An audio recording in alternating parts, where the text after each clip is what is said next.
Hi friends, welcome to బోలెడి విషయాల సుజాత్తో.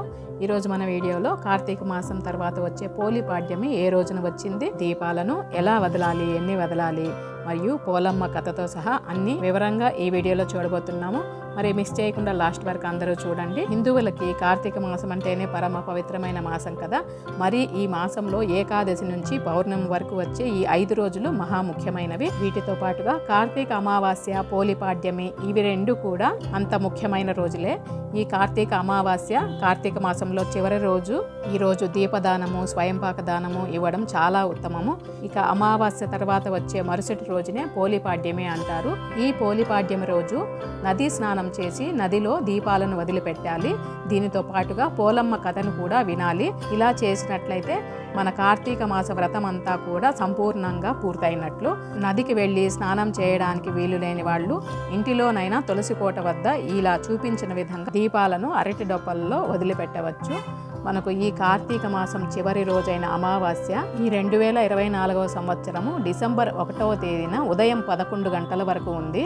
కాబట్టి అమావాస్య తర్వాత పాడ్యమి వస్తుంది. ఈ పాడ్యమి అంటే డిసెంబర్ 1వ తేదీ పాడ్యమిలో మీరు దీపాలను వదిలిపెట్టవచ్చు, ఆదివారమే. లేదంటే సోమవారము అంటే 2వ తేదీ, డిసెంబర్ 2వ తేదీ మధ్యాహ్నం 12 గంటల వరకు పాడ్యమి గడియలు ఉన్నాయి. కాబట్టి అంత లోపలైన సోమవారము 12 గంటల లోపల కూడా ఈ దీపాలని వదిలిపెట్టవచ్చు. సూర్యోదయానికి ఏ తిథి ఉంటే అదే ప్రామాణికంగా తీసుకుంటాం కాబట్టి ఆదివారం అమావాస్య కిందే లెక్క వస్తుంది. సోమవారము పాడ్యమి గడియలు ఉంటాయి. కాబట్టి మీరు ముఖ్యంగా సోమవారం వదిలినట్లయితే చాలా మంచిది. అది కూడా 12 గంటల లోపు మాత్రమే.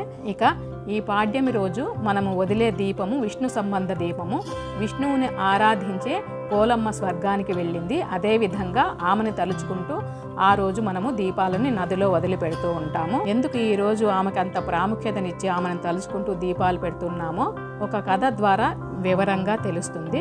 ముఖ్యంగా నదికి వెళ్ళలేని వాళ్ళు ఆ రోజు తులసి కోట వద్ద ఇలా బియ్య పిండితో కానీ ముగ్గు పిండితో కానీ ముగ్గు పెట్టుకుని దానిలో పసుపు కుంకుమలు పువ్వులను చల్లుకొని దానిపైన మనము ఒక వెడల్పాటి పాత్రను కానీ పళ్ళాన్ని కానీ ఉంచి దానికి పసుపు కుంకుమలను రాసి దానిలో అరటి డొప్పలను ఈ విధంగా చూపించిన విధంగా ఉంచాలి. దానిలో మొత్తం 33 ఒత్తులు ఉండేలాగా ఏ విధంగానైనా అమర్చుకోవచ్చు.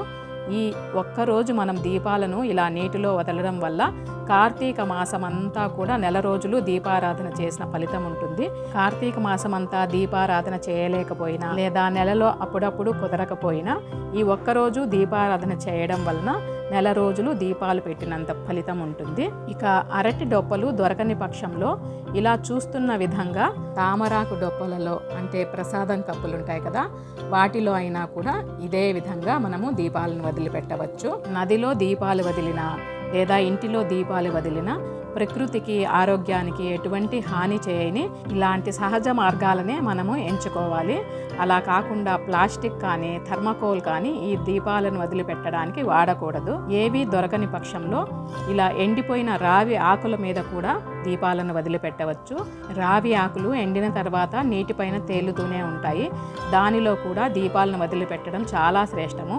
రావి ఆకులు దొరకని పక్షంలో జిల్లేడు ఆకుల పైన కూడా ఈ దీపాలను వదిలిపెట్టవచ్చు.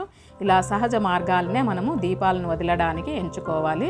ఇక ఈ దీపాలను ఏకహారతి సహాయంతో దీపస్తోత్రం చదువుతూ వెలిగించి అక్షతలను చేతిలో ఉంచుకొని పోలి స్వర్గం కథని చదవాలి. లేదంటే ఎవరైనా చదువుతూ ఉంటే వినాలి. ఈ పోలమ్మ కథ ఏంటంటే, ఒక ఊరిలో ఒక చాకలికి 7 కుమారులు, అందరికీ పెళ్ళిళ్ళు అయ్యాయి. వారిలో ఆఖరి కోడలే పోలమ్మ. ఈమె పేదింటి పిల్ల. ఈ తోడికోడళ్ళు, అత్త, మామ అందరూ కలిసి ఒకే ఇంటిలో ఉండేవాళ్ళు. అందరి పనులు అత్తగారు ఈ పోలమ్మకే చెబుతూ ఉండేది. పేద పిల్లని పనులన్నీ ఆమెకే పురమాయిస్తూ తోడికోడళ్ళని తీసుకుని అత్తగారు బయటికి వెళ్ళేవారు. ముఖ్యంగా కార్తీక మాసంలో ప్రతిరోజు దేవాలయానికి వెళ్ళి దీపాలను వెలిగించేవాళ్ళు.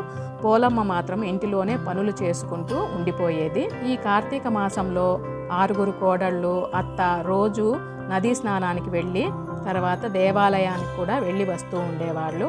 కానీ పోలమ్మకు కూడా దేవాలయానికి వెళ్ళి దీపం వెలిగించాలని ఉంటుంది.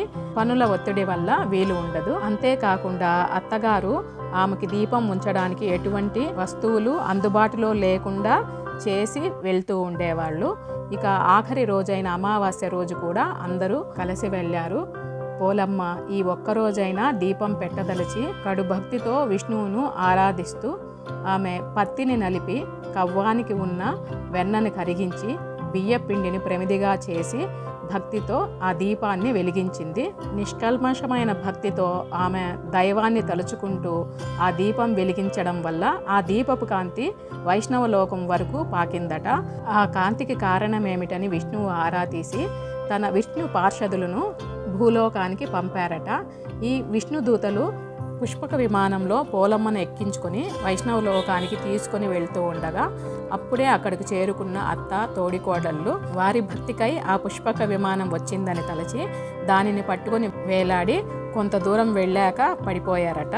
ఈ మాసంలో భక్తితో ఒక చిన్న దీపం వెలిగిస్తేనే పోలమ్మకు అంత కరుణను స్వామి చూపించారు. ఆమె సశరీరంగా వైష్ణవ లోకాన్ని చేరుకుంది. మరి ఈ కథ విన్నాక దీపం చూసి నమస్కరించుకొని చేతిలో ఉన్న అక్షతలను తలపై వేసుకోవాలి. దీనినే పోలాల అమావాస్య అని కూడా అంటారు. కొన్ని ప్రాంతాలలో దీని వ్రతంగా ఆచరిస్తారు. చివరి రోజు మంగళవారం కానీ శుక్రవారం కానీ వస్తే వ్రతాన్ని చేయరు. మరుసటి రోజుకి వ్రతాన్ని పూర్తి చేస్తారు. కథ చదవలేకపోయినా లేదా వినలేకపోయినా కూడా కేవలం స్మరించుకోవచ్చు.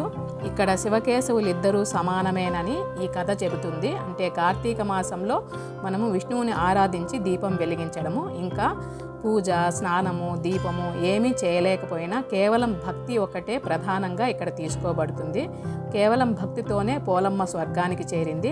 ఇది మనందరికీ తెలియడానికే ఈ కథ వృత్తాంతము. కథ పూర్తయ్యాక టెంకాయను కొట్టుకొని హారతితో ఈ పూజని పూర్తి చేయాలి. మరి ఇదండి ఇవాల్టి వీడియో. ఈ వీడియో ఎలా అనిపించిందో మీ కామెంట్ ద్వారా తెలియచేయండి. నచ్చితే లైక్ చేయండి, షేర్ చేయండి. కొత్తగా ఎవరైనా చూస్తున్నట్లయితే ప్లీజ్ సబ్స్క్రైబ్ చేసుకోండి. అందరికీ థ్యాంక్ యూ.